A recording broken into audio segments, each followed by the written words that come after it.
ಪೌಷ್ಟಿಕ ಫುಡ್ ಚಾನಲ್ಗೆ ಸ್ವಾಗತ. ಇಂದಿನ ವಿಡಿಯೋನಲ್ಲಿ ಮಸಾಲೆ ಅಕ್ಕಿ ಹಪ್ಪಳ ಅಥವಾ ಖಾರದ ಅಕ್ಕಿ ಹಪ್ಪಳ ಮಾಡೋ ವಿಧಾನನ ನೋಡೋಣ. ಈ ವಿಧಾನನ ಫಾಲೋ ಮಾಡಿಕೊಂಡು ಹಪ್ಪಳ ಮಾಡಿ ನೋಡಿ. ಸ್ವಲ್ಪನೂ ಹಪ್ಪಳ ಉಡ್ಕೊಳ್ಳೋದಿಲ್ಲ ಮತ್ತು ಗರಿ ಗರಿಯಾಗಿ ಅಗಲವಾಗಿ ತುಂಬ ಚೆನ್ನಾಗಿ ಬರುತ್ತೆ. ನೀವಿಲ್ಲಿ ನೋಡ್ತಾ ಇರೋ ಹಾಗೆ ನೋಡಿ, ಇಷ್ಟೇ ಹಗುರವಾಗಿ ಕ್ರಿಸ್ಪಾಗಿರುತ್ತೆ. ಹಾಗೆಯೇ ನೀವಿನ್ನೂ ಈ ಚಾನಲ್ನ ಸಬ್ಸ್ಕ್ರೈಬ್ ಮಾಡ್ಕೊಂಡಿಲ್ಲ ಅಂದರೆ ದಯವಿಟ್ಟು ಸಬ್ಸ್ಕ್ರೈಬ್ ಮಾಡ್ಕೊಳ್ಳಿ. ನಾನಿಲ್ಲಿ 1 ಗ್ಲಾಸಷ್ಟು ಅಕ್ಕಿ ಹಿಟ್ಟನ್ನು ತೊಗೊಂಡಿದ್ದೀನಿ. 1 ಗ್ಲಾಸ್ ಅಕ್ಕಿ ಹಿಟ್ಟಿಗೆ ಹಪ್ಪಳ ಮಾಡೋ ವಿಧಾನನ ನೋಡೋಣ. ಈ ಅಕ್ಕಿ ಹಿಟ್ಟನ್ನ ಹೇಗೆ ಮಾಡ್ಕೊಳ್ಳೋದು ಅಂತ ಈಗಾಗಲೇ ವಿಡಿಯೋ ಅಪ್ಲೋಡ್ ಮಾಡಿದ್ದೀನಿ. ಅದರ ಲಿಂಕ್ ಕೂಡ ಡಿಸ್ಕ್ರಿಪ್ಷನ್ ಬಾಕ್ಸಲ್ಲಿರುತ್ತೆ, ನೀವು ಚೆಕ್ ಮಾಡ್ಬೋದು. ಒಂದು ಮಸಾಲೆನ ರುಬ್ಕೋಬೇಕು. ಮಿಕ್ಸಿ ಜಾರ್ಗೆ 8ರಿಂದ 10 ಎಸಳು ಬೆಳ್ಳುಳ್ಳಿ ಸೇರಿಸಿದ್ದೀನಿ, ಸ್ವಲ್ಪ ಕರಿಬೇವಿನ ಸೊಪ್ಪು, ಒಂದು ಸ್ವಲ್ಪ ಕೊತ್ತಂಬರಿ ಸೊಪ್ಪು ಕೂಡ ಹಾಕ್ತಾಯಿದ್ದೀನಿ, 1/4 ಕಪ್ ಅಷ್ಟಿದೆ.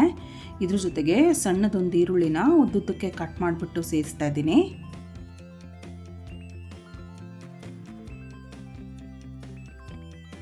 ಕಾಲು ಗ್ಲಾಸಷ್ಟು ನೀರು ಹಾಕ್ಬಿಟ್ಟು ಇದನ್ನು ನೈಸಾಗಿ ರುಬ್ಕೋಬೇಕು. ನೋಡಿ, ರುಬ್ಬಿದಂಥ ಮಸಾಲೆನ ಕಡಾಯಿಗೆ ಹಾಕ್ತಾಯಿದ್ದೀನಿ. 1 ಗ್ಲಾಸ್ ನೀರಲ್ಲಿ 1/4 ಗ್ಲಾಸಷ್ಟು ರುಬ್ಬೋದಕ್ಕೆ ಹಾಕಿದ್ದೆ, ಇನ್ನು 1/4 ಗ್ಲಾಸಷ್ಟು ಮಿಕ್ಸಿ ಜಾರ್ಗೆ ಹಾಕ್ಬಿಟ್ಟು ಸೇರಿಸ್ತಾ ಇದ್ದೀನಿ. 1 ಗ್ಲಾಸ್ ಅಕ್ಕಿ ಹಿಟ್ಟಿಗೆ 2 ಗ್ಲಾಸ್ ನೀರು ಬೇಕಾಗುತ್ತೆ. 2 ಗ್ಲಾಸಲ್ಲಿ ಅರ್ಧ ಗ್ಲಾಸಷ್ಟು ಈಗಾಗಲೇ ಬಳಸ್ಕೊಂಡಿದ್ದೀವಿ. ಉಳಿದಂಥ 1.5 ಗ್ಲಾಸಷ್ಟು ಇವಾಗ ಕಡಾಯಿಗೆ ಸೇರಿಸಿದ್ದೀನಿ.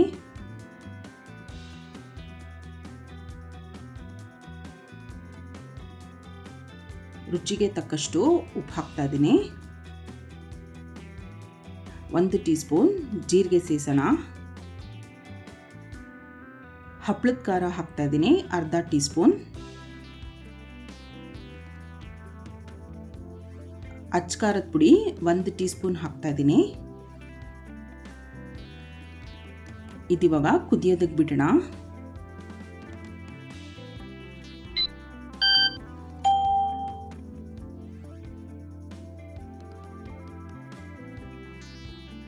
ನೋಡಿ, ನೀರು ಚೆನ್ನಾಗಿ ಕುದಿಯೋದಕ್ಕೆ ಶುರು ಆಗಿದೆ.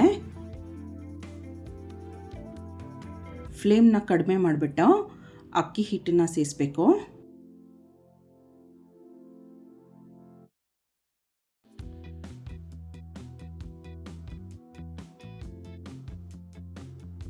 ಅಕ್ಕಿ ಹಿಟ್ಟು ಹಾಕಿದ ತಕ್ಷಣವೇ ತಿರುಗಿಸ್ಬಾರ್ದು, 5 ನಿಮಿಷ ಹಾಗೆ ಬೇಯೋದಕ್ಕೆ ಬಿಡೋಣ.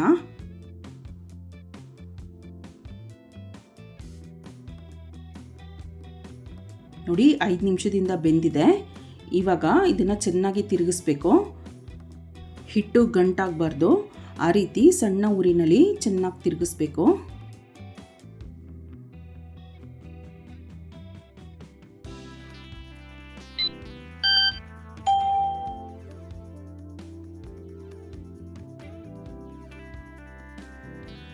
ನೋಡಿ, ಈ ರೀತಿ ಚೆನ್ನಾಗಿ ತಿರುಗಿಸ್ಬೇಕು.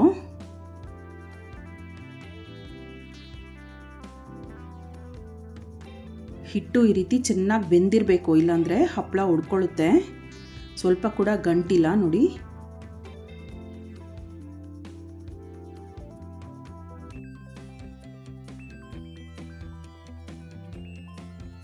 ಸ್ಟವ್ ಆಫ್ ಮಾಡಿಬಿಟ್ಟು 2 ನಿಮಿಷ ತಣ್ಣಗಾಗೋದಕ್ಕೆ ಬಿಡೋಣ.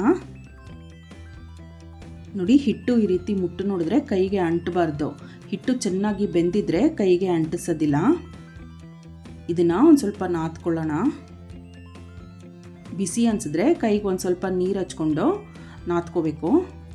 ಎಣ್ಣೆ ಹಾಕ್ಕೋಬೇಡಿ, ಎಣ್ಣೆ ಸೇರಿದ್ರೆ ಹಪ್ಪಳ ವಾಸನೆ ಬರುತ್ತೆ. ತುಂಬ ದಿನ ನಾವು ಶೇಖರಿಸಿ ಇಡೋದಕ್ಕಾಗೋದಿಲ್ಲ.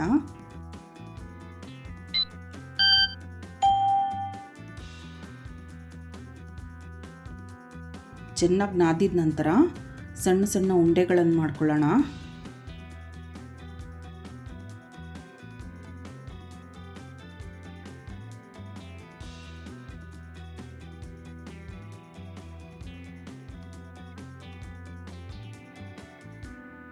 ಉಂಡೆಗಳೆಲ್ಲ ಮಾಡಿದ್ದಾಗಿದೆ.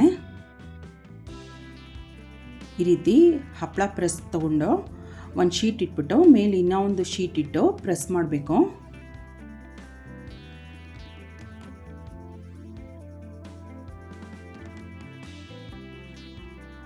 ಹಪ್ಪಳ ಪ್ರೆಸ್ ಮಾಡುವಾಗ ಕೂಡ ಎಣ್ಣೆ ಹಚ್ಕೊಳ್ಳೋದು ಬೇಡ, ಬೇಕಿದ್ರೆ ಸ್ವಲ್ಪ ಹಸಿಟ್ಟನ್ನೇ ಸೇರಿಸ್ಬಿಟ್ಟು ಪ್ರೆಸ್ ಮಾಡ್ಕೋಬೋದು.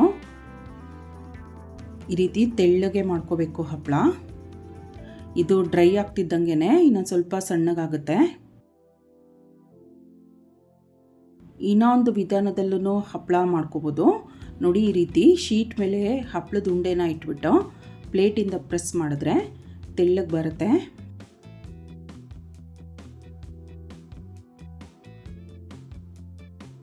ಇದು ಕೂಡ ಸುಲಭವಾದ ವಿಧಾನ.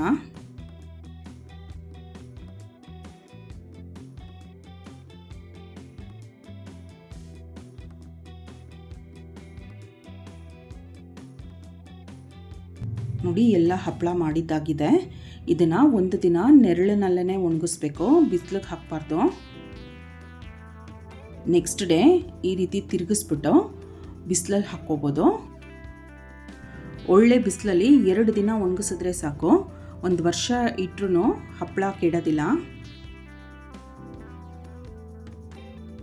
ನೋಡಿ ಇದು 2 ದಿನ ಬಿಸಿಲಲ್ಲಿ ಒಣಗಿಸಿದ ನಂತರ ಈ ರೀತಿ ಆಗಿದೆ. ಇದನ್ನು ಏರ್ ಟೈಟ್ ಬಾಕ್ಸ್ನಲ್ಲಿ ಹಾಕಿಟ್ಕೊಂಡ್ರೆ 1 ವರ್ಷದವರೆಗೂ ಇಡ್ಬೋದು. ಹಪ್ಪಳ ಫ್ರೈ ಮಾಡೋದಕ್ಕೆ ಎಣ್ಣೆ ಬಿಸಿಯಾಗಿದೆ. ಒಂದೊಂದೇ ಹಪ್ಪಳ ಹಾಕ್ಬಿಟ್ಟು ಫ್ರೈ ಮಾಡಬೇಕು.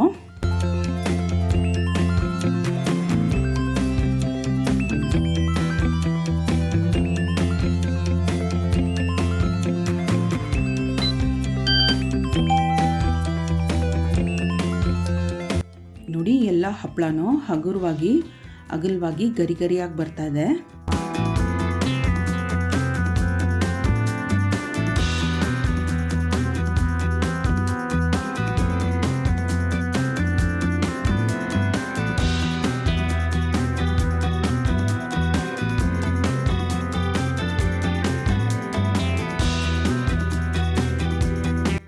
ಗರಿ ಗರಿಯಾದಂಥ ಮಸಾಲ ಅಕ್ಕಿ ಹಪ್ಪಳ ಸಿದ್ಧವಾಗಿದೆ. ಈ ರೆಸಿಪಿನ ನೀವು ಕೂಡ ಟ್ರೈ ಮಾಡಿ ನೋಡಿ. ತಪ್ಪದೇ ಈ ಚಾನಲ್ನ ಸಬ್ಸ್ಕ್ರೈಬ್ ಮಾಡ್ಕೊಳ್ಳಿ. ಈ ವಿಡಿಯೋನ ಲೈಕ್ ಮಾಡಿ, ಶೇರ್ ಮಾಡಿ. Thank you.